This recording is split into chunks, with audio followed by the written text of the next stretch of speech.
Bonjour, aujourd'hui nous continuons de répondre à la question, est-ce que Jésus est véritablement ressuscité?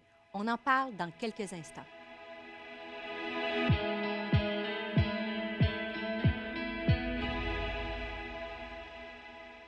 Notre semaine tire déjà à sa fin. Ce fut une grande joie pour moi de partager ces cafés matinaux avec vous.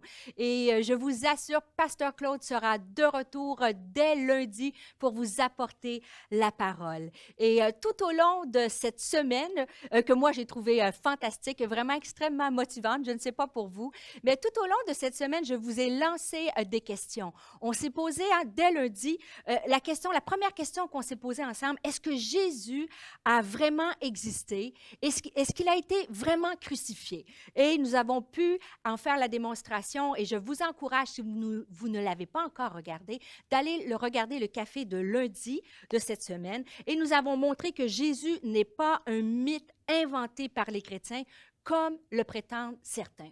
Mercredi dernier, on est allé un pas plus loin. Vous savez, c'est une chose de croire pour beaucoup de gens, hein, c'est une chose de croire en l'historicité de Jésus, mais pour beaucoup, c'est un autre fait, un autre pas d'aller plus loin que d'admettre que Jésus est véritablement ressuscité. Et mercredi dernier, nous avons regardé ensemble comment les historiens, j'ai utilisé des arguments provenant, tirés des récits historiques, des récits bibliques, mais comment les historiens ont émis 3 points importants pour appuyer la véracité de la résurrection. Et on a vu que le premier point, c'était le tombeau est vide. Le tombeau était vide et le corps de Jésus n'a jamais été retrouvé. Et on a pu constater que la description faite dans l'évangile de Matthieu concordait premièrement extrêmement bien avec la description des tombeaux de l'époque. On a vu aussi comment les gardes ont joué un rôle tellement important, que les gardes, c'était une garde élite et que bien que le tombeau avait une pierre à l'entrée, que le tombeau était scellé, que les gardes on dit qu'ils n'avaient jamais dormi, parce que si ils s'endormaient ou avaient fait une erreur, c'était une trahison, il aurait pu mourir. Et pourtant, le tombeau a été retrouvé ouvert et on n'a jamais retrouvé le corps. Ces événements reposent sur des faits historiques et il est prouvé de façon historique que le tombeau était vide et le corps de Jésus n'a jamais été retrouvé. Par la suite, je vous ai parlé, le deuxième argument, c'est la foi chrétienne. La ferveur des croyants, des chrétiens, suite à la mort de Jésus. On a regardé comment c'était difficile à concevoir que suite à un événement dramatique, que des hommes et des femmes désespérés ont choisi de mourir martyrs pour leur foi, que suite à la mort de leur Messie, il était concevable de penser que le christianisme s'arrêtait là et au contraire, c'est à ce moment-là que l'Église a pris son envol. On appelle l'origine de la foi chrétienne qui a pris place.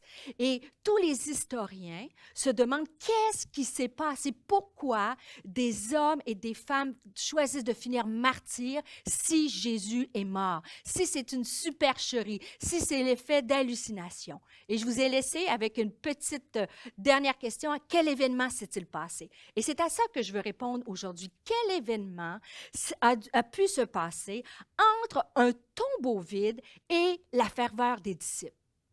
Savez-vous l'hypothèse qui est émise? Qu'est-ce qui peut expliquer le lien entre ces deux événements-là? Eh bien, c'est l'apparition de Jésus à des témoins. C'est la seule explication possible. Les croyants ont retrouvé une ferveur en leur foi parce qu'ils ont vu Jésus ressuscité. Alors, l'hypothèse la plus plausible de la résurrection de Jésus-Christ, c'est que Jésus leur est apparu après sa mort. Alors, dans ce contexte historique, la naissance de l'Église primitive est une des plus grandes preuves de la résurrection de Jésus-Christ. J'ai dit les apparitions de Jésus-Christ après sa mort. Un des textes qui nous parle de ces apparitions-là se trouve dans 1 Corinthiens au chapitre 15, versets 3 à 5. J'aimerais le lire avec vous.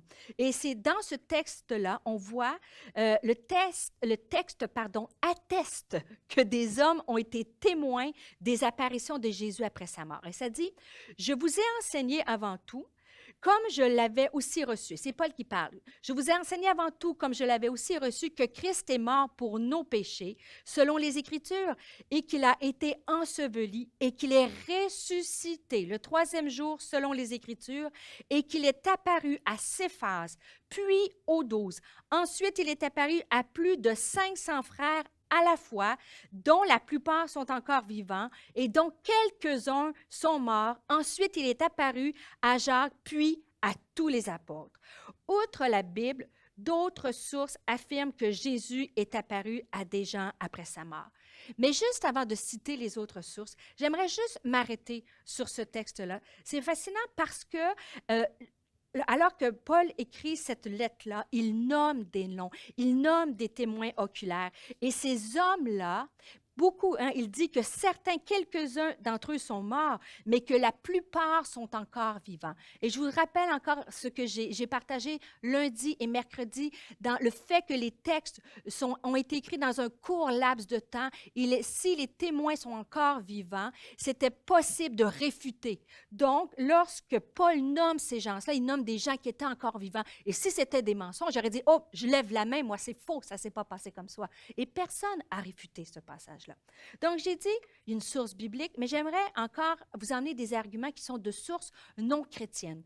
Et j'ai parlé tout à l'heure d'un Gerd Ludemann, c'est un sceptique reconnu pour être un érudit historien allemand du Nouveau Testament.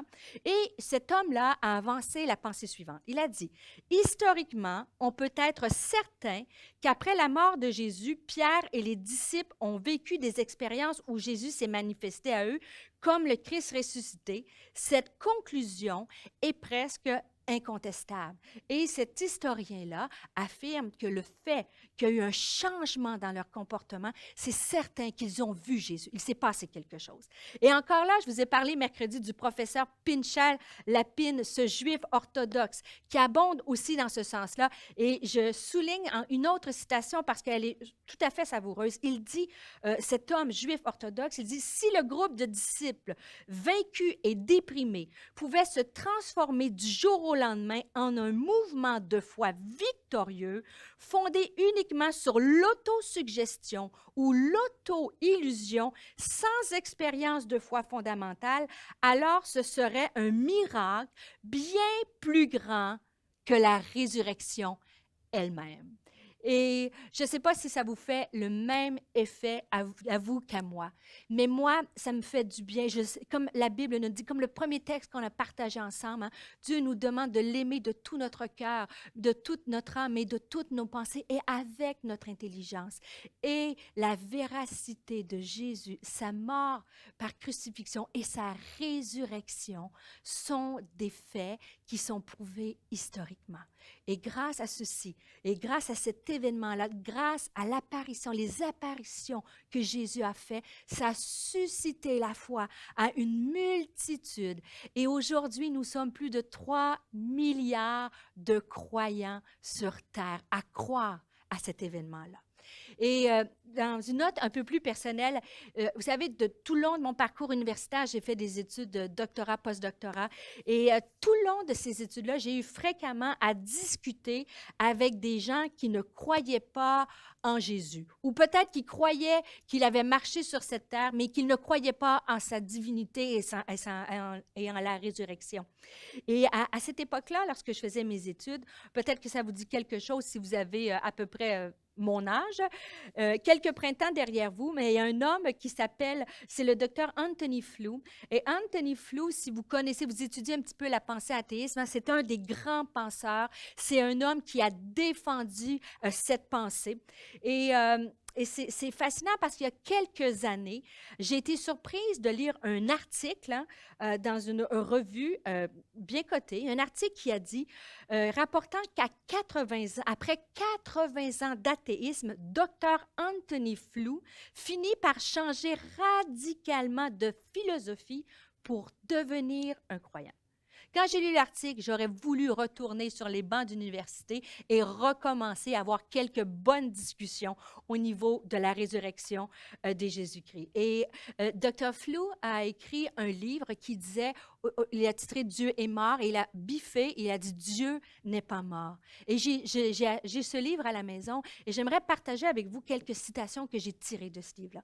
Anthony Flew, je vous rappelle, après 80 ans, avoir une pensée athéiste, de réfuter la résurrection de Jésus-Christ, il a écrit « Ma découverte du divin a été un pèlerinage de la raison et non de la foi. » Et ça, j'aime ça. Et j'ai voulu le mettre en valeur parce que, bien sûr, ça prend la foi pour suivre Jésus. Mais il y a une foi aussi une foi qui est raisonnable, qui repose aussi sur des faits. Alors, il dit, les preuves appuyant la résurrection sont meilleures que les miracles revendiqués par toutes les autres religions. Leur qualité et leur quantité sont remarquablement différentes.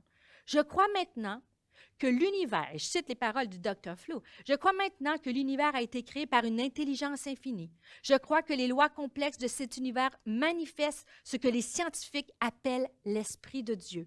Je crois que la vie et la reproduction trouvent leur origine dans une source divine.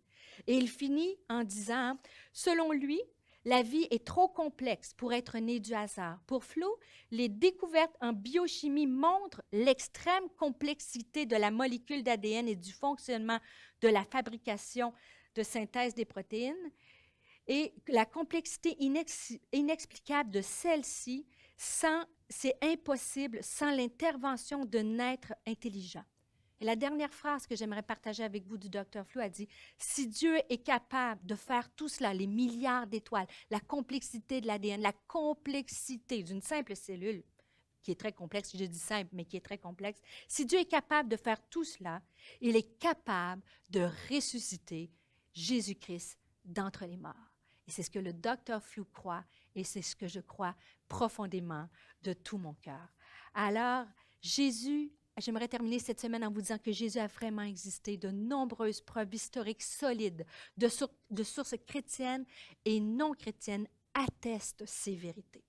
Et finalement, j'ai dit que je vous posais 3 questions. La dernière question que j'ai pour vous, juste avant qu'on se quitte, c'était « Est-ce que Jésus change encore des vies aujourd'hui? » Et la réponse à cette question est oui.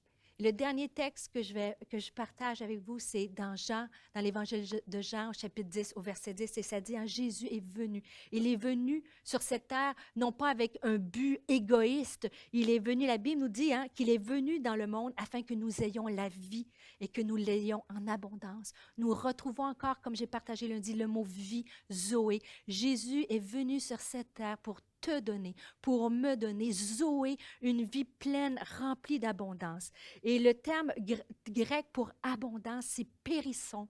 Et ça veut dire qu'il signifie excès, beaucoup, hors mesure, avec du superflu qui dépasse largement ce que tu peux imaginer. Alors, j'espère que tu vas partager ce café, peut-être ces cafés, à des gens qui doutent peut-être de l'existence de Jésus, à des gens qui doutent peut-être de la résurrection de Jésus. Partager ces cafés qui sont des messages d'espoir et qui nous rappellent et qui nous démontrent la véracité de la résurrection, mais aussi le but derrière ça, c'est de nous donner cette vie en abondance. J'ai parlé de mon livre.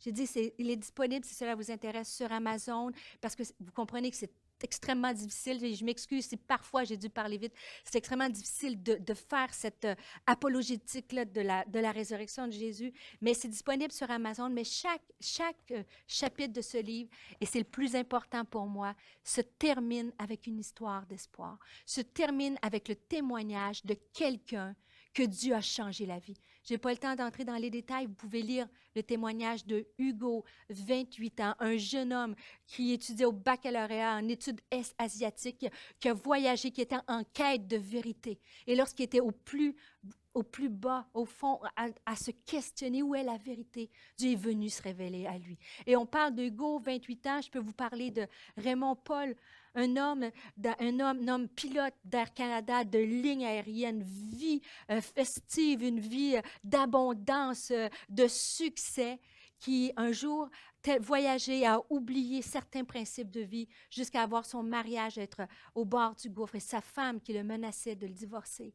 Et cet homme, pilote d'avion, qui avait tout dans la vie, a décidé de crier à Dieu. Et Dieu est venu changer sa vie. Dieu est venu remplir son cœur et Dieu a sauvé son mariage. Et j'aimerais juste, encore une fois, comme on l'a fait depuis tout le début de cette semaine, chaque café, j'aimerais terminer en priant pour vous. Alors, Seigneur Jésus, encore une fois, mon cœur est rempli d'actions de grâce. Seigneur, alors que nous venons de célébrer Pâques, ce n'est pas qu'à Pâques que nous célébrons ta résurrection, mais c'est à tous les jours. Je veux te dire merci pour l'obéissance de la croix. Merci parce que la croix avait l'air du plus grand lieu de défaite et toi, tu en as fait le plus grand moment de victoire. Alors, je veux prier pour un homme, une femme peut-être qui écoute ce café. Et vous êtes peut-être, ça vous semble, votre vie est dans un moment de questionnement, de défaite peut-être ou de quête.